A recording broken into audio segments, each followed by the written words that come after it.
Hello! This video is being done in collaboration with Project Middle East, where a whole band of other historian YouTubers are joining forces to each tell a part of Middle Eastern history. There'll be a link to the playlist down below, so make sure that you watch the rest of the videos after this one. For my part, we'll be covering the first major war in the region following the dissolution of the Ottoman Empire, where local rulers were aiming to rid themselves of the Europeans that now tried to claim their land. It is March the 1st of 1920, and the Franco-Syrian War has begun. Our tale begins with the MacMahon Hussein Correspondence of 1915, the catalyst to the Arab revolt against the Ottoman Empire. In return for assistance against the empire, Britain would promise independence for the Arabs who joined on her side. However, this agreement went in stark contrast with the Sykes-Picot Agreement, a secret agreement between Britain and France over the division of the Middle East after the conclusion of World War I, and post-war, Britain would attempt to play both sides. Upon entering Damascus on September the 30th of 1918, a man by the name of Falzi bin Hussein enters the picture. Falzi, the Emir of Jeddah and the son of the powerful Hejjat King, was one of the main contributors to the Arabian Revolt.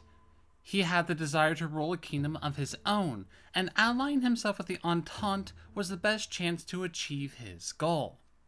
As the war closed, Falzi would establish an Arabian constitutional government, then under British protection, on October the 5th. This government would de facto oversee the whole of the Levant, promising equality and freedom of religion for all Arabs within its borders. Yet these aspirations were not to last long. As the peace treaties with the Central Powers were being decided in Europe, the division of the Middle East was a major talking point over the British and French delegates. The Americans would come forward with the Keane-Crane Commission, a commission aimed to use the desires of the local populace to ultimately decide their fate. British and French influence, while originally supportive of the plan, eventually worked to undermine it, and would block its findings from becoming public once it showed an overwhelming desire by local Arabs to rule independently, away from European interference. With the fear of said report getting leaked, the two powers came to an agreement on the spheres of influence over the Middle East in May of 1919. France would acquire guarantees over Syria, while in return, the British would extend their zone of control to include Transjordan and Palestine, allowing the latter to have linked territory all the way from the lush jungles of Malaysia to the desolate deserts of Libya. These events, especially the American Commission, prompted action by a number of Arab nationalists, such as the Al-Fatah, to create a national congress.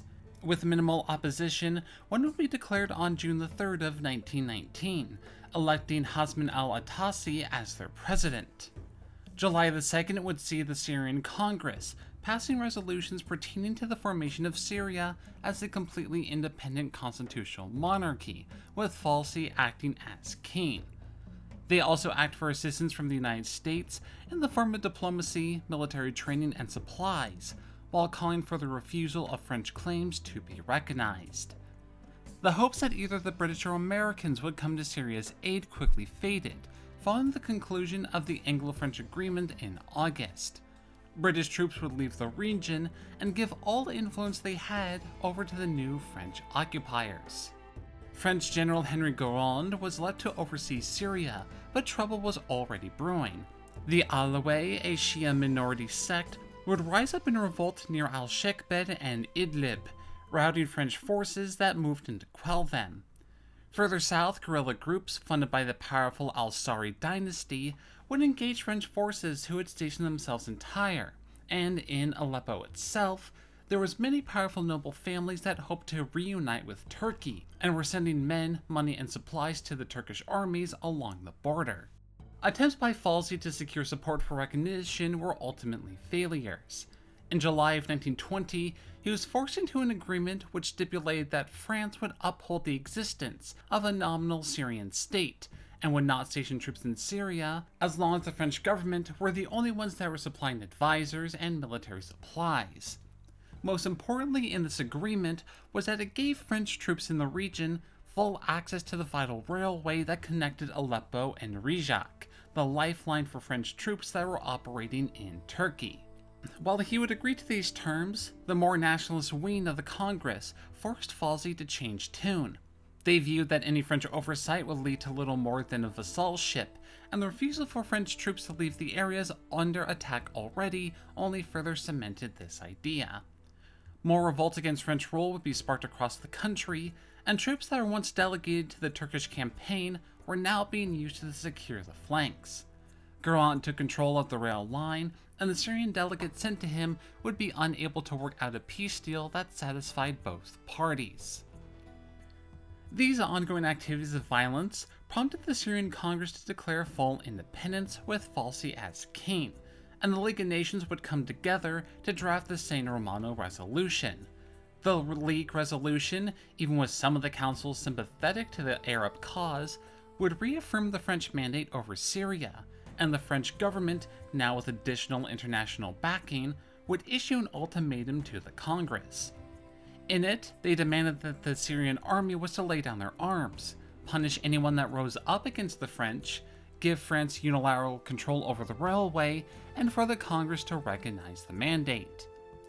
Knowing that his nation would be unable to defeat the European army within the borders, Falcy would agree to the demands, but Defense Minister Yusuf al-Azma refused to surrender and worked towards mustering an army to defend Damascus.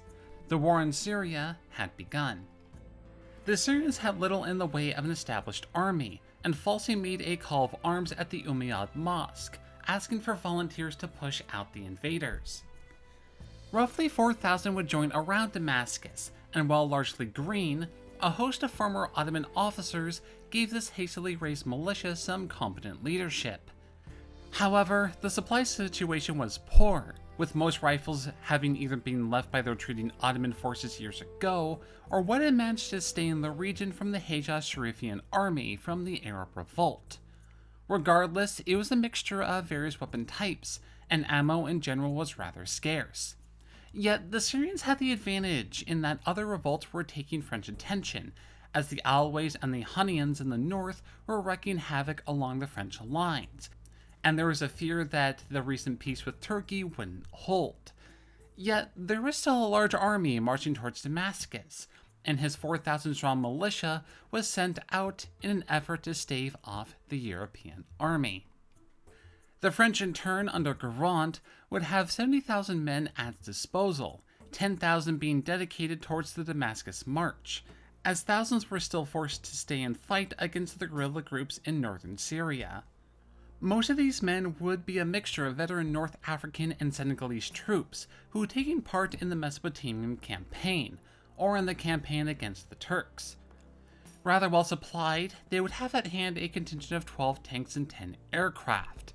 They would make quick pace towards the capital, and would meet the Syrian forces at Misolun, just north of Damascus, and what would be the deciding factor of this war. At 6:30 a.m. on the dawn of July the 24th, Syrian scout cavalry would be the first to engage French forces. As the two forces met, the Syrians had established 3 hastily dug trench lines, backed by 7 artillery pieces.